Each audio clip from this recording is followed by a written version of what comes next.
নমস্কার বন্ধুগণ, আমি Pintu Sinha. Welcome to our Facebook page and YouTube channel study webs. আশা করি আপনারা সবাই ভালো আছেন। আজকে আমরা 22 মে মানে আজকের ইম্পর্টেন্ট কারেন্ট অ্যাফেয়ার্সগুলো ডিসকাস করব। আজকে ভিডিওর মধ্যে টোটাল আমরা 5টি টপিক ডিসকাস করব এবং এই 5টি টপিকের সঙ্গে অনেক কিছু পয়েন্ট আছে যেগুলো আমাদের আগামীতে আসা Assam direct recruitment, DHS, PNRD, SSC, Assam police এবং অন্যান্য কম্পিটিটিভ এক্সামে খুবই প্রয়োজন হবে। আজকে ভিডিওটি একটু লম্বা হতে পারে, তাই আপনারা একটু সঙ্গে থাকবেন এবং অনেক কিছু পয়েন্ট পেয়ে যাবেন। তাহলে শুরু করে আজকের প্রথম কোয়েশ্চেন দিয়ে। প্রথম কোয়েশ্চেনে দেওয়া আছে, which country is hosting the 11th edition of হবে এখানে 11th edition of 2024 world para athletics championship. তো কোন দেশে world para athletics championship 2024-এর host করছে? এবার যে 2024-এর যে ওয়ার্ল্ড প্যারা অ্যাথলেটিক্স চ্যাম্পিয়নশিপ যে চলছে, এটা 11th এডিশন। তো অপশান এ আছে জাপান, অপশান বি আছে ইন্ডিয়া, অপশান সি আছে চায়না, অপশান ডি আছে কুয়েত। একটু আমরা এখানে ডিসকাস করি এবং সেখানে অনেক কিছু পয়েন্ট আমরা পেয়ে যাব। The 11th edition of world para athletics championships 2024 is a Paralympic track and field meet which is being held in Kobe, Japan from 17th May to 25th May। তো গত 17 মে থেকে শুরু হয়েছে এবং আগামী 25 মে পর্যন্ত এই চ্যাম্পিয়নশিপটি হবে। কোন জায়গায় হবে? জাপানের কোবে যে সিটি আছে এই সিটিতে হবে, চলছে আর কি, এই সিটিতে বর্তমানে চলছে। তো এবার যে ওয়ার্ল্ড অ্যাথলেটিক্স চ্যাম্পিয়নশিপটি চলছে, এটা হলো 11th এডিশন। সেখানে কোন কোন খেলা আছে? ট্র্যাক অ্যান্ড ফিল্ডের মধ্যে যেমন ধরো অ্যাথলেটসগুলো আছে, যেমন রান থাকে, তারপরে শর্টপুট যে গেম আছে এটাও থাকবে, জেভলিন থ্রো আছে, এরকম মানে ট্র্যাক অ্যান্ড ফিল্ডের যতগুলো ইভেন্টগুলো আছে সেই ইভেন্টগুলো এই ওয়ার্ল্ড প্যারা অ্যাথলেটিক্স চ্যাম্পিয়নশিপের মধ্যে থাকবে, ঠিক আছে। তো লাস্ট ইয়ার 2023-এর যে ওয়ার্ল্ড প্যারা অ্যাথলেটিক্স চ্যাম্পিয়নশিপটি কোন দেশে হোস্ট করেছে যদি কোয়েশ্চেন আসে, তাহলে ফ্রান্স হবে। তো ফ্রান্সে 2023-এর ওয়ার্ল্ড প্যারা অ্যাথলেটিক্স চ্যাম্পিয়নশিপটি হোস্ট করেছিল, সেটা ছিল 10th এডিশন। তো এবার যে চলছে 11th এডিশন, সেখানে আমাদের ভারতের বর্তমান অবধি প্রায় 10টি মেডেল, 10 নম্বরস অফ মেডেলস বর্তমান অবধি মানে গতকালকে অবধি পেয়েছে, ঠিক আছে। তো একতা ভিয়ান secured the gold medal in the women's F51 club throw event in with 20.12 meter। তো এটা হলো জেভলিন থ্রোর মধ্যে এই ইভেন্টটি। তো একতা ভিয়ান উনি গোল্ড মেডেল পেয়েছে কোন ইভেন্টে? F51 ক্লাব থ্রো ইভেন্টে, ঠিক আছে। তো কোয়েশ্চেনে এরকম আসতে পারে যে একতা ভিয়ান উনি কোন খেলার সঙ্গে জড়িত বা উনি কোন মেডেলটি জয়লাভ করেছে, যে কোয়েশ্চেন আসতে পারে, তাই আপনি এখানে একটু দেখবেন। তো একতা ভিয়ান উনি গোল্ড মেডেল পেয়েছে এবং কাশিশ লাকড়া উনি সিলভার মেডেল পেয়েছে। দীপ্তি জিভানজি উনি গোল্ড মেডেল পেয়েছে কিসের মধ্যে? 400 মিটার টি20 ইভেন্টের মধ্যে। 400 মিটার যে রানিং আছে, এই 400 মিটার টি20 ইভেন্টের মধ্যে দীপ্তি জিভানজি উনি গোল্ড মেডেল পেয়েছে। ভাগ্যশ্রী যাদব উনি সিলভার মেডেল পেয়েছে উইমেন্স শর্টপুট F34। তারপরে নিদাদ কুমার উনি সিলভার মেডেল পেয়েছে কিসের মধ্যে? মেন্স হাই জাম্প T47 এই ইভেন্টের মধ্যে উনি সিলভার মেডেল পেয়েছে। তারপরে পৃথ্বী পাল উনি ব্রোঞ্জ মেডেল পেয়েছে উইমেন্স 200 মিটার T35-এর মধ্যে। তাই এখানে যতগুলো পয়েন্টগুলো আছে কোন ইভেন্টের মধ্যে কোন মেডেলটি পেয়েছে সেই জন্য আমাদের জানা দরকার। এখানে দিয়ে দিয়েছি, একটু কনফিউশন হতে পারে কিন্তু আপনারা একটু ভালো মতো দেখবেন, ঠিক আছে। একতা ভিয়ান গোল্ড মেডেল পেয়েছেন F51 ক্লাব থ্রো ইভেন্টের মধ্যে এবং কাশিশ লাকড়া উনি সিলভার মেডেল পেয়েছেন। তারপরে দীপ্তি জিভানজি উনি গোল্ড মেডেল পেয়েছেন। তাই এই টপিকগুলো আপনারা একটু ভালো মতো দেখবেন, ঠিক আছে। অনেক কিছু পয়েন্ট আছে, আগামী 25 মে অবধি যতগুলো থাকবে, যতগুলো উইনার হবে আমাদের ভারতের পক্ষ থেকে, সে বিষয়ে আমরা চেষ্টা করব ডিসকাস করার, ঠিক আছে। তাহলে শুরু করি এখানে। তাহলে এখানে আনসার হবে অপশন এ জাপান, ঠিক আছে। কোয়েশ্চেন নাম্বার 2তে দেওয়া আছে, who has won the Pratinidhi Sabha's general election of Nepal recently.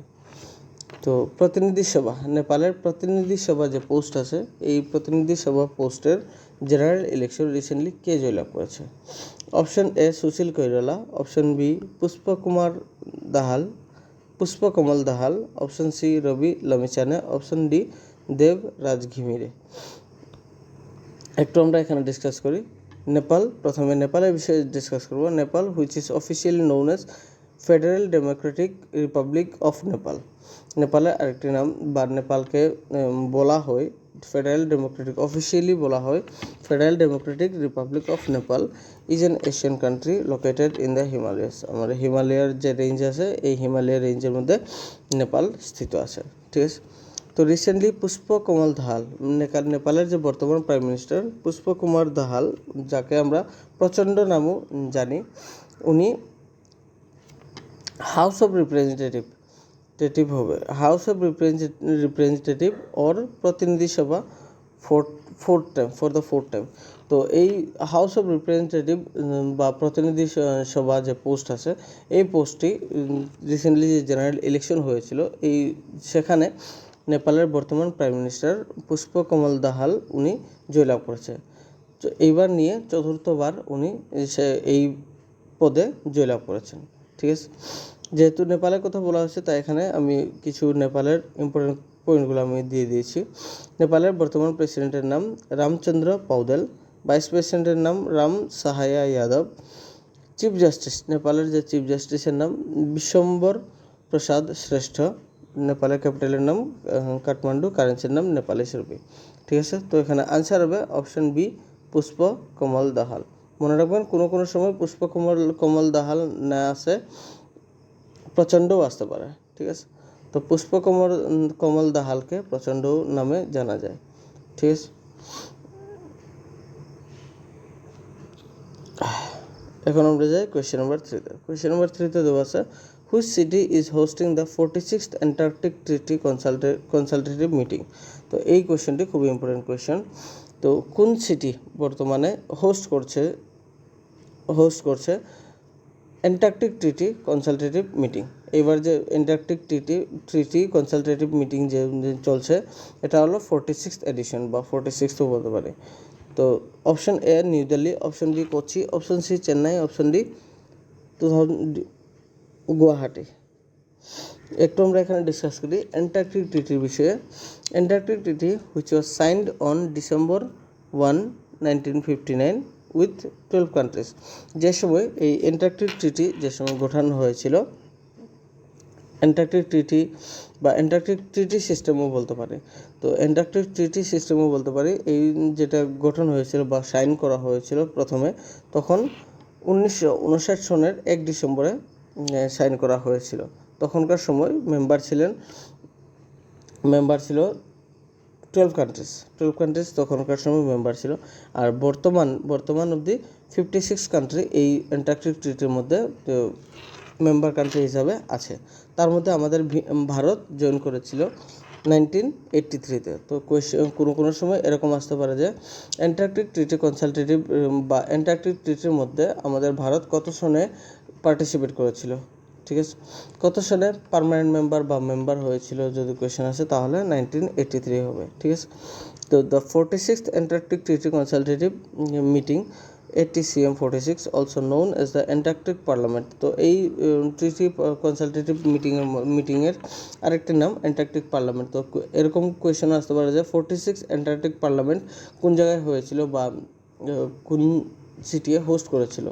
তো সেখানে আনসার হবে আমাদের কোচি, ভারতের যে কোচি যে সিটি আছে, কোচিতে গত 20 তারিখ থেকে শুরু হয়েছে এবং আগামী 30 মে অবধি থাকবে, ঠিক আছে, এখানে খুবই ইম্পর্টেন্ট পয়েন্টগুলো আছে। আমাদের ভারত সেখানে হোস্ট করছে এবং সেখানে ভারতে বহুত কিছু প্রপোজাল দিয়েছে এই ট্রিটির মধ্যে। তার মধ্যে India plans to open a new station Maitri 2 which will hopefully open in 2029। তো অ্যান্টার্কটিকার যে রিজন আছে, অ্যান্টার্কটিকার মধ্যে আমাদের ভারতের রিসার্চ স্টেশন 3টি আছে, বর্তমান অবধি 3টি আছে রিসার্চ স্টেশন। তার মধ্যে প্রথম রিসার্চ স্টেশন দক্ষিণ গঙ্গোত্রী 1983-তে সেখানে ওপেন করা হয়েছিল। তারপরে মৈত্রী 1989, তারপরে ভারতী 2012। ঠিক আছে, তো প্রথম এর আমরা জানি যে কোনো সময় যদি কোয়েশ্চেন আসে যে ভারতের প্রথম অ্যান্টার্কটিকা রিসার্চ স্টেশন কত সনে গঠন করা হয়েছিল বা কত সনে ওপেন করা হয়েছিল, যদি কোয়েশ্চেন আসে তাহলে 1983 হবে। এবং কোন তার নাম কী ছিল, ওই রিসার্চ স্টেশনের নামটি কী ছিল, যদি কোয়েশ্চেন আসে তাহলে দক্ষিণ গঙ্গোত্রী হবে। ঠিক আছে, এখানে 3টি স্টেশনের নাম দিয়ে দিয়েছি। দক্ষিণ গঙ্গোত্রী 1983 সনে, মৈত্রী 1989 সনে, তারপরে ভারতী যে আছে 2012 সনে। তো আগামী 2029 সনে ওপেন করার, ইনোগ্রেট করার চেষ্টা করছেন ভারত মৈত্রী 2 রিসার্চ স্টেশন এই অ্যান্টার্কটিকার মধ্যে। ঠিক আছে, তাই সেটার বিষয়ে অলরেডি ডিসকাস চলছে এই অ্যান্টার্কটিক ট্রিটি কনসালটেটিভ মিটিংয়ের মধ্যে। ভারত সেটার বিষয়ে ডিসকাস করছে। ঠিক আছে, তো এখানে আনসার হবে অপশন বি, কোচি। মনে রাখবেন এই রিসার্চ স্টেশনের নামগুলো এবং কত সনে কোন রিসার্চ স্টেশন ওপেন করা হয়েছিল সেটা আপনারা মনে রাখবেন। এখন আমরা যাই কোয়েশ্চেন নাম্বার 4। কোয়েশ্চেন নাম্বার 4 দেওয়া আছে, which day is celebrated as the international day for biodiversity every year. তো প্রতি বছর ইন্টারন্যাশনাল ডে ফর বায়োডাইভার্সিটি কত তারিখে পালন করা হয়? Option A 19 May, option B 20 May, option C 21 May, option D 22 May. The International Day for Biodiversity is observed annually on 22 May to spread awareness about the importance of biodiversity as well as focuses on global issues including biodiversity loss. তো এই দিনটি প্রতি বছর 22 মেতে, international day for biodiversity দিনটি প্রতি বছর 22 মেতে পালন করা হয় বায়োডাইভার্সিটির বিষয়ে সজাগতা করার জন্য, বা বায়োডাইভার্সিটির ইম্পর্টেন্সটি কি আমাদের লাইফের মধ্যে সেটা সজাগতা করার জন্য প্রতি বছর 22 মেতে ইন্টারন্যাশনাল ডে ফর বায়োডাইভার্সিটি পালন করা হয়। ঠিক আছে, প্রথমে পালন করা হয়েছিল 2001 সনে। তো কোনো সময় এরকম কোয়েশ্চেন আসতে পারে যে ইন্টারন্যাশনাল ডে ফর বায়োডাইভার্সিটি কত সনে পালন করা হয়েছিল? সর্বপ্রথম যদি কোয়েশ্চেন আসে 2001 হবে। তো এইবার 2024-এর থিমটি আমি এখানে দিয়ে দিয়েছি, be part of the plan. এটা হলো 2024-এর ইন্টারন্যাশনাল ডে ফর বায়োডাইভার্সিটির থিম। তো এই থিমগুলো আমাদের জানা দরকার, খুবই ইম্পর্টেন্ট কোয়েশ্চেন বা খুবই ইম্পর্টেন্ট পয়েন্টগুলো এখানে আছে, আপনারা ভালো মতো দেখবেন। তো এখানে আনসার হবে অপশন ডি 22 মে। এখন আমরা যাই কোয়েশ্চেন নাম্বার 5-এ। কোয়েশ্চেন নাম্বার 5-এ দেওয়া আছে, on which day international T day is celebrated every year. তো প্রতি বছর ইন্টারন্যাশনাল টি ডে কত তারিখে পালন করা হয়? Option A 20 May, option B 21 May, option C 22 May, option D none of the above. তো প্রতি বছর ইন্টারন্যাশনাল টি ডে পালন করা হয় 21 মেতে। 21 মেতে প্রতি বছর পালন করা হয় ইন্টারন্যাশনাল টি ডে। এটা প্রথমে পালন করা হয়েছিল 2019 সনে। 2019 সন থেকে এবার 2019 সন থেকে চলছে এই ইন্টারন্যাশনাল টি ডে পালন করা 21 মেতে। ঠিক আছে, যদি সবচেয়ে বেশি একটি রিসার্চের মধ্যে জানা গেছে যে সবচেয়ে বেশি চা যে খাওয়া দেশগুলো হলো চায়না এবং মিয়ানমার। সেখানে সবচেয়ে বেশি চা খাওয়া হয়। ঠিক আছে, তো এখানে আনসার হবে অপশন বি 21 মে। এখন আমরা যাই আজকে কোয়েশ্চেন শব্দারে। আজকে কোয়েশ্চেন শব্দারে 3টি কোয়েশ্চেন থাকবে। এই 3টি কোয়েশ্চেন আমি রেগুলার যে বলি 3টি কোয়েশ্চেনের আনসারগুলো যারা করবেন তাদের নামগুলো আমি নেক্সট ভিডিওতে মেনশন করে দিয়ে দেবো, এবং আপনারা চেষ্টা করবেন যে এই অ্যান্সারগুলো দেওয়ার, যেহেতু একটু আগে আমরা ডিসকাস করেছিলাম, এবং আপনাদের নলেজটি এই কোয়েশ্চেনের আনসারগুলো যদি করতে পারেন তাহলে আরও কিছু গেইন হতে পারে। তো প্রথম কোয়েশ্চেন আছে, which medal has won by Ekta Bhyan in the 2024 World Para Athletics Championship recently? তো একতা ভিয়ান 2024 ওয়ার্ল্ড প্যারা অ্যাথলেটিক্স চ্যাম্পিয়নশিপের মধ্যে কোন মেডেলটি জয়লাভ করেছে? Option A gold, option B silver, option C bronze, option D none of the above. Question number 2তে দেওয়া আছে, which is the India's first Antarctica research station? তো ভারতের প্রথম অ্যান্টার্কটিকা রিসার্চ স্টেশন নিচের কোনটি? Option A Maitri, option B Bharati, option C Dakshin Gangotri, option D none of the above. Question number 3তে দেওয়া আছে, in which year India open Bharati research station in Antarctica? তো কত সনে আমাদের ভারতী যে রিসার্চ স্টেশন আছে অ্যান্টার্কটিকাতে কত সনে ওপেন করা হয়েছিল? Option A 1983, option B 1989, option C 2012, option D 2018। তো এই কোয়েশ্চেনের আনসারগুলো দিয়ে দেবেন। যাদের আনসার কারেক্ট হবে তাদের নামগুলো নেক্সট ভিডিওতে আমি মেনশন করে দিয়ে দেবো। এখন আমরা যাই লাস্ট ভিডিওর আমরা কোয়েশ্চেন সবদের আনসারগুলো করতে। প্রথম কোয়েশ্চেনে ছিল, in which year Rajiv Gandhi was killed by LTTE? Rajiv গান্ধীকে কত সনে এলটিটিইর দ্বারা অ্যাসাসিনেট করা হয়েছিল বা মেরেছিল?